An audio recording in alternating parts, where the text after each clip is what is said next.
Hey folks, today I have quite the long and dramatic story to tell, which is fitting for the life of the so-called inventor of opera, so we're going to jump right in. Jacopo di Antonio da Francesco Peri was born on August 20th, 1561, to a middle-class Florentine family.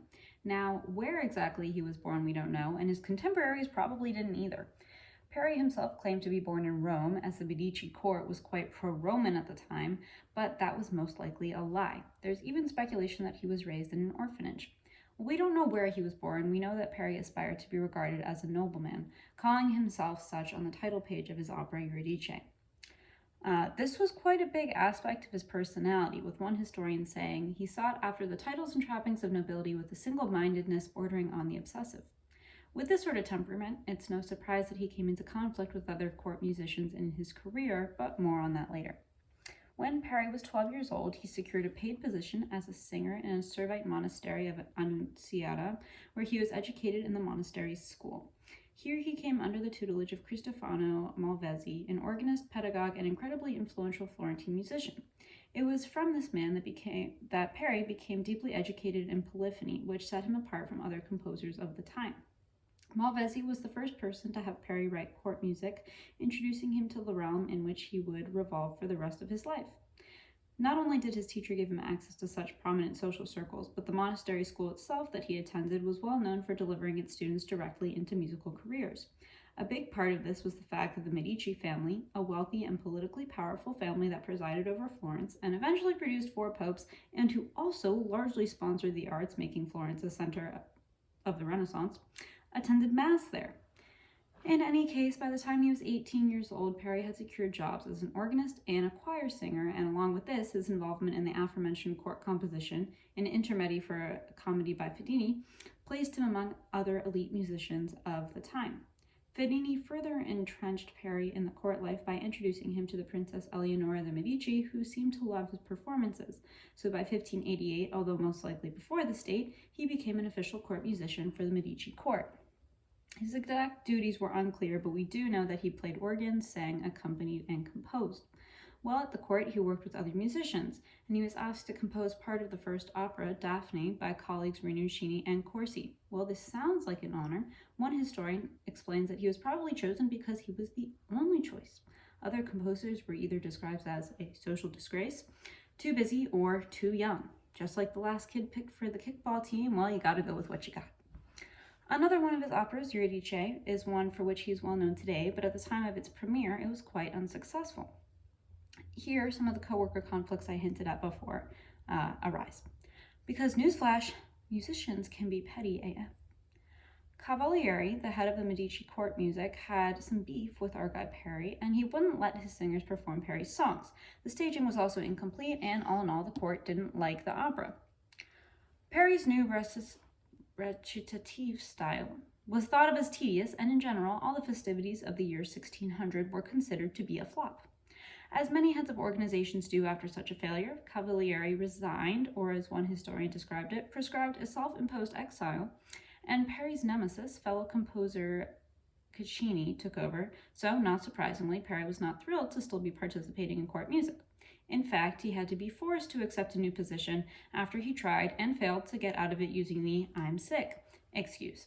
Funnily enough, in true operatic fashion, it was illness that eventually prevented him from continuing in this position several years later. But anyways, at this point in his career, things were looking bleak, mainly because Caccini made it his mission to prevent Peri from gaining musical prominence, and partly because of Peri's general lack of enthusiasm. However, things began to change after 1607 when Caccini first faced musical competition by a new group of musicians called the Accademia degli Elevati, the Academy of the Elevated, and Peri was one of the members. It was in this academy that Peri worked directly with Mantuan Prince Ferdinando Gonzaga, the chief patron of the academy, who offered Peri a fresh start by encouraging his composition and providing financial assistance. This worked for a bit, but par for the operatic course, Peri was left discouraged from composing after the opera he was writing for Gonzaga's brother's wedding was passed over fairly late in the process in favor of one of Rinuccini's works. It was death that saved his career. After Ferdinando de' Medici died, his Florentine-raised son, Cosimo, took over the court and supported artists from Florentine, like the Academy and like Peri. After Caccini's protege lost a court musicianship position to one of Peri's close colleagues, Caccini retired and Peri was once again prominent.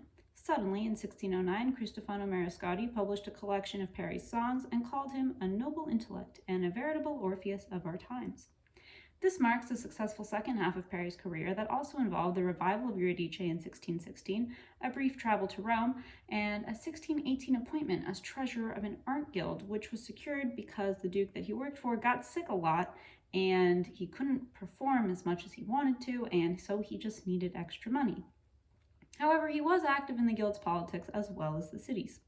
In the same year, he was called Florence's semideo de musica, like a demigod of music, and his music was often reprinted, so he was popular. Unfortunately, Cosimo died around this time, and his ultra-religious mother and wife came into power.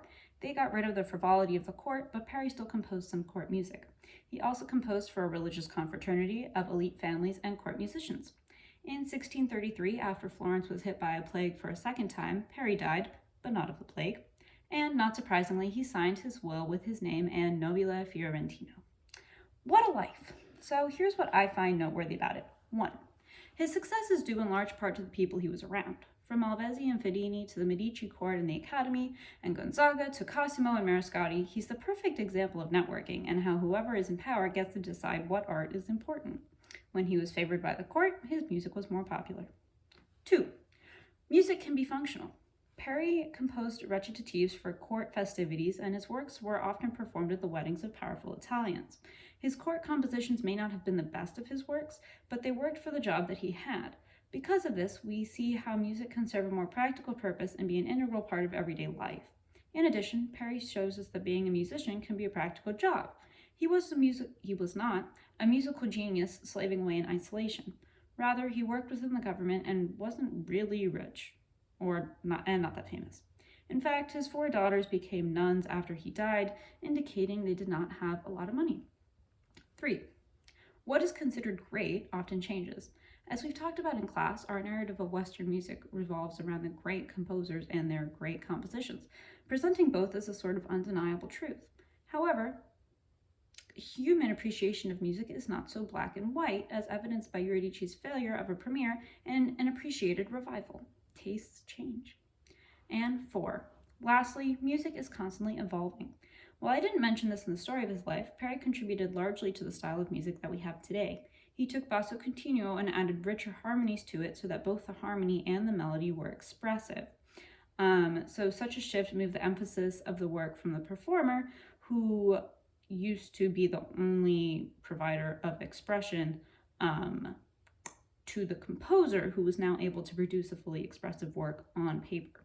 So part of the reason we have so many rehearsals with our accompanists is because of Peri. I'll leave you with a quote from Monteverdi regarding Peri, which I find sort of funny considering what we know about his temperament. And it is that he has all the qualities about which you wrote to me, and not only that, his sweet and honest example will give a greater incentive to others to do things to win themselves favor. For without knowing the way, one cannot arrive at one's goals. As a true operatic man, I guess his moods could change often. I hope you learned something new today, and I'll see you next time.